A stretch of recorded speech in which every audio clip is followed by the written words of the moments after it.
My Sugar Daddy. Chapter 1, Gadis Galak. Di sebuah restoran terlihat ada 3 orang gadis yang sedang asik memainkan sebuah permainan. Masing-masing dari ketiga gadis tersebut memiliki paras yang cantik dan juga senyum yang sangat manis. Namun, ada satu gadis yang auranya terpancar dengan begitu kuat. Dan gadis tersebut bernama Nania.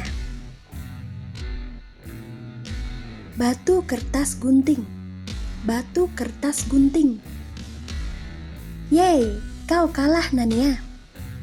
Ayo cepat katakan taruhan mana yang akan kau pilih. Teriak Tasya sambil bertepuk tangan dengan begitu hebohnya. Pilih jujur saja Nania. Ada sesuatu yang ingin aku tanyakan padamu. Ucap Susan penuh maksud. Dia sampai memperlihatkan satu ekspresi menggemaskan demi agar temannya ini bersedia menuruti ucapannya. Nania hanya memutar bola matanya jengah melihat kelakuan Susan. Setelah itu dia mendorong kepalanya ke belakang lalu memajukan wajahnya ke depan. Sambil menyerengai licik, Nania memilih satu dari 2 pilihan sebagai hukuman atas kekalahannya. Aku pilih tantangan. So, silahkan beritahu tantangan apa yang harus aku lakukan sekarang. Kau benar-benar tidak setia kawan, Nania. Aku kan sudah bilang agar kau memilih kejujuran saja supaya aku bisa bertanya padamu. Menyebalkan sekali sih, protes Susan. Tidak semudah itu kau bisa mengorek rahasia pribadiku, Susan sayang. Kau perlu bekerja dengan sangat keras jika ingin mengetahui sesuatu tentangku. Benar tidak, Syah? Sahut Nania sembari melayangkan pertanyaan pada Tasya. Terserah apa katamu saja, Nania, jawab Tasya. Dia lalu bersedekap tangan sambil menatap sinis ke arah gadis yang kini tengah tersenyum-senyum tidak jelas di hadapannya. Kau ini ya, padahal kita sudah bersahabat sejak sekolah menengah pertama. Tapi kenapa sih kau masih saja bermain rahasia-rahasiaan dengan kami? Aku dan Susan adalah sahabatmu, Nania. Kami bukan musuh yang sedang menyamar jadi mata-mata. Oh, tetap tidak bisa sekalipun kita berteman sejak masih berbentuk embrio. Kau ingin tahu apa alasannya? Tasya dan Susan kompak mengangguk. Mereka menunggu dengan sangat penasaran kelanjutan dari perkataan Nania. Karena di dunia ini tidak ada satupun manusia yang bisa dipercaya, termasuk kalian. Hehe. Ucap Nania sambil tertawa penuh kepuasan. Kau memang benar-benar sialan, Nania. Sudahlah, aku malas bicara denganmu, rajuk Susan. Dia lalu berpaling melihat ke arah lain, kesal karena sudah dipermainkan oleh gadis galak ini. Dasar tukang merajuk. Baru begitu saja sudah mau menangis. Sana, pulang dan tidur saja di bawah ketiak ibumu. Menggelikan, ejek Nania. Siapa yang mau menangis? Sahut Susan jengkel. Dia masih enggan melihat ke arah Nania. Masih kesal. Kau, ucap Nania. Tasya, memang benar kan kalau anak mami yang bernama Susan sedang menahan tangis karena tidak berhasil menemukan kelemahanku?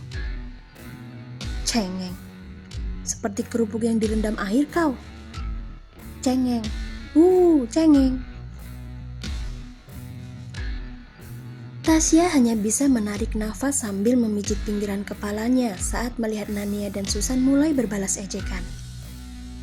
Selalu saja berakhir kacau setiap kali mereka memainkan game ini. Tak mau keributan 2 sahabatnya menarik perhatian para pengunjung yang lain, dengan sabar Tasya meraih satu tangan Nania dan Susan. Setelah itu dia berbicara dengan nada suara yang begitu pelan. Nania, Susan, bisakah sekarang kita melanjutkan permainan? Jika tidak, lebih baik aku pulang saja. Bagaimana?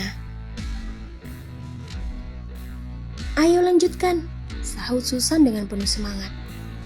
Dia lalu menatap Nania sembari menyeringai licik.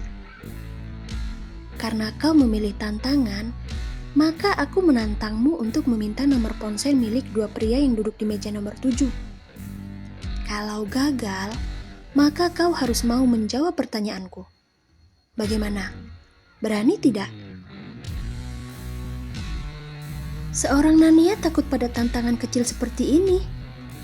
Haha, tunggulah sampai hari raya monyet tiba, jawab Nania dengan penuh percaya diri.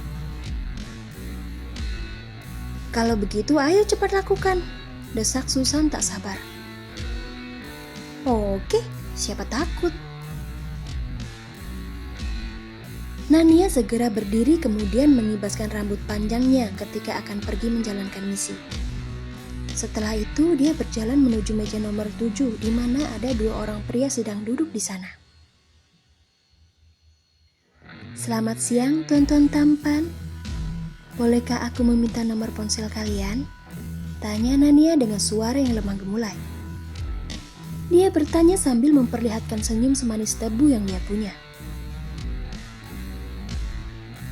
Tiba-tiba didatangi seorang gadis yang sangat cantik kemudian dimintai nomor ponsel, membuat kedua pria tersebut tercengang kagum karenanya.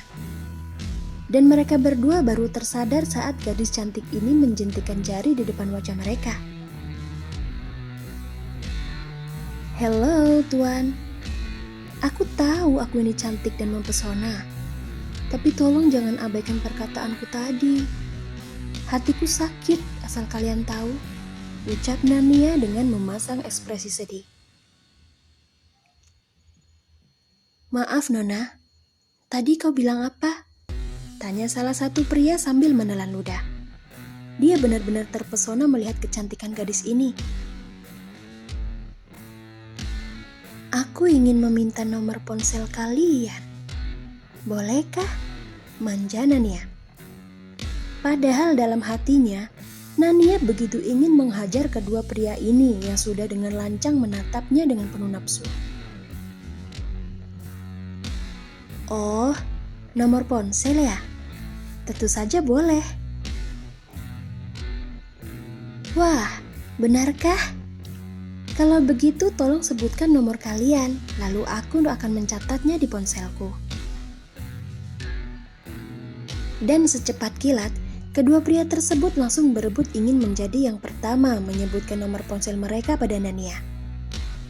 Dan di antara kedua pria ini, sama sekali tidak ada yang menyadari kalau gadis cantik di hadapan mereka tengah menatap mereka dengan begitu tajam. Nania lapar. Lapar ingin menghajar orang maksudnya. Baiklah, karena kalian sudah memberiku nomor ponsel, maka aku akan segera pergi. Thank you, tuan-tuan, ucap Nania. Dia lalu berbalik hendak kembali menemui kedua sahabatnya. Tunggu sebentar, Nona. Kau belum memberitahu kami siapa namamu, teriak kedua pria tersebut. Nama? Nania berbalik. Dia menatap genit ke arah dua pria yang kini tengah tersenyum mesum padanya. Ingin mengetahui namanya? Haha, jangan harap. Tuan, apakah kalian pernah mendengar istilah kata malu bertanya sesat di jalan? Tanya Nania dengan 1000 maksud di baliknya. Tentu saja kami sangat tahu, Nona. Memangnya kenapa?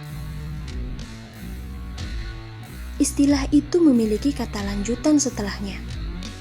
Apa kalian ingin tahu seperti apa bunyinya? Kedua pria mesum itu sama-sama menganggukkan kepala. Sedangkan Nania, dia berjalan mendekati kedua pria tersebut kemudian bergaya bak seorang model sebelum dia melontarkan satu kalimat yang mana langsung membuat kedua pria ini terbengang seperti orang bodoh. Malu bertanya, sesat di jalan. Dan jika terlalu banyak bertanya, itu akan membuat kalian semakin cepat masuk ke lubang kuburan. Paham? Nania membuat gerakan seperti sedang memotong leher sebelum pergi meninggalkan kedua pria tersebut. Setelah itu dia menari-nari sambil mengarahkan layar ponsel pada Susan dan Tasya. Mungkin jika orang lain yang menari seperti itu di hadapan banyak orang, mereka pasti akan mengira orang tersebut mengalami gangguan jiwa. Tapi karena yang sedang menari dengan begitu seksi adalah Nania, semua orang jadi diam terpaku karenanya. Memangnya siapa sih yang tidak mengenal Nania? Gadis cantik dan seksi incaran pria sejuta umat. Namun sayang, dari sekian banyak laki-laki yang coba mendekati Nania, tidak ada satupun yang berhasil mendapatkan hatinya. Semua itu karena Nania yang dikenal sebagai gadis galak yang sangat culas, membuat pria-pria yang belum melakukan pendekatan merasa minder padanya.